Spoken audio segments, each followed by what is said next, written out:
হিন্দুদের নাম করে পাকিস্তানের সেনাপ্রধান জেনারেল আসিম মুনিরের বিষোদ্গার। ঠিক তার ৩-৪ দিনের মাথায় জম্মু কাশ্মীরের পেহেলগাঁওয়ে পর্যটকদের ওপর বর্বরোচিত হামলা চালায় ইসলামাবাদ মদতপুষ্ট জঙ্গি গোষ্ঠী লস্কর-ই তৈয়বার ছায়া সংগঠন দ্য রেজিস্ট্যান্স ফ্রন্ট। ঘটনা প্রবাহ দেখে বিশ্লেষকদের দাবি, ভারতের সঙ্গে সরাসরি যুদ্ধে জড়াতে চেয়েছিলেন জেনারেল মুনির। জঙ্গি হামলার মাধ্যমে সেই চ্যালেঞ্জ ছুড়ে দেন তিনি। জেনারেল মুনিরের এই হেন পরিকল্পনার নেপথ্যে একাধিক কারণ রয়েছে। ভারতের সঙ্গে সম্মুখ সমরে গিয়ে সারা দেশকে ঐক্যবদ্ধ করতে চান তিনি। গত কয়েক বছর ধরেই আর্থিকভাবে দেউলিয়ার দরজায় দাঁড়িয়ে আছে ইসলামাবাদ। দেশের 4টির মধ্যে 2টি প্রদেশ যেখানে দাপিয়ে বেড়াচ্ছে সশস্ত্র বিদ্রোহীরা, বালুচিস্তান এবং খাইবার পাখতুনখোয়া।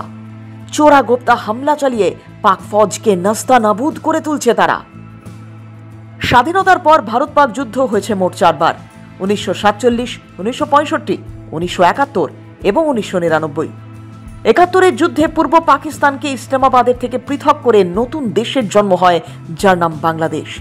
বিশ্লেষকরা বলেন, ওই ঘটনার পর ফের একবার বালুচিস্তান ও খাইবার পাখতুনখোয়া ভেঙে নতুন রাষ্ট্র তৈরির মতো পরিস্থিতি তৈরি হয়েছে। আর তাই বিভাজন ঠেকাতে ভারতের সঙ্গে যুদ্ধ চেয়েছিলেন জেনারেল মুনির। পাকিস্তানের সর্বাধিক সম্মানজনক প্রতিষ্ঠান হলো সেনাবাহিনী, কিন্তু বিদ্রোহীদের সঙ্গে লড়াইয়ে মার খাওয়ায় ফৌজের জনপ্রিয়তা একরকম তলানিতে চলে গিয়েছে।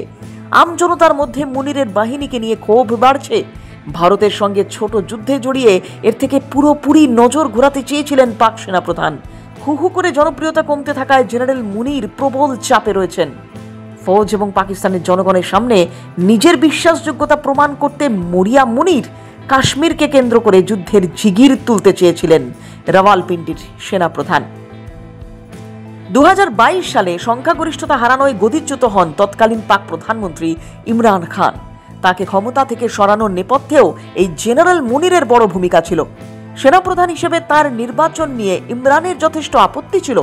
কুর্সি হারানোর কয়েক মাসের মধ্যে প্রধানমন্ত্রীকে গ্রেপ্তার করে জেলে পড়ে পাক প্রশাসন মুনিরই এ ব্যাপারে কলকাঠি নেড়েছিলেন বলে মনে করা হয়। ইমরানের গ্রেপ্তারের পর লাহোর, মুলতান, ইসলামাবাদ ও রাওয়ালপিন্ডির রাস্তায় নেমে প্রতিবাদে সামিল হন বহু মানুষ। পাক ফৌজের বুটে মারিয়ে সেই বিক্ষোভ দ্রুত দমন করেন জেনারেল মুনির।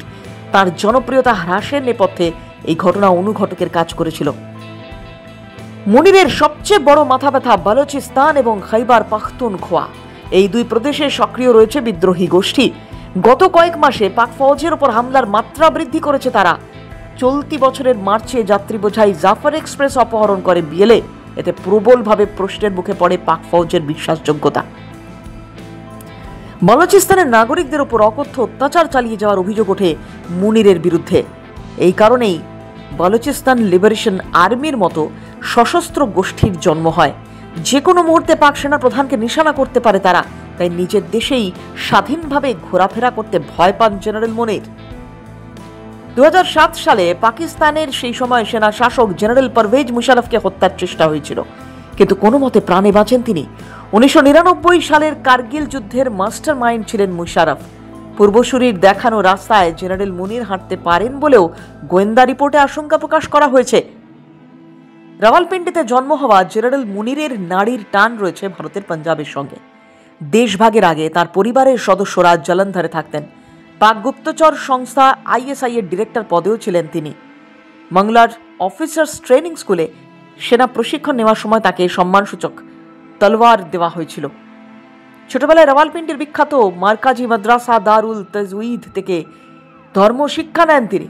পাক সেনাবাহিনীর মধ্যে কট্টরপন্থা ছড়িয়ে দেওয়ার ক্ষেত্রে তার যথেষ্ট ভূমিকা রয়েছে বলে মনে করা হয়। তবে পূর্বসূরি আইয়ুব খান, ইয়াহিয়া খান, জিয়াউল হক বা পারভেজ মুশারফের মতো তারও রাজনৈতিক উচ্চাকাঙ্ক্ষা রয়েছে কিনা তা এখনো স্পষ্ট নয়।